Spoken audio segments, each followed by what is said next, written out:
A small signal voltage V of t is equal to V naught sin omega t is applied across an ideal capacitor C.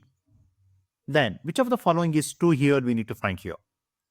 We know that when an ideal capacitor is linked to an AC voltage source, the current leads to voltage by 90 angstrom, as the energy stored in the capacitor during the charge equal the energy needed to sustain the charge during discharge across a complete cycle.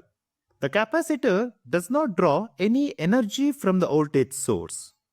So from here we can see the option current I lags voltage Vt by 90 degree. No, it is not the right answer. Over a full cycle, the capacitor C does not consume any energy from the voltage source. Yes, this is the right answer. Option B is our right answer.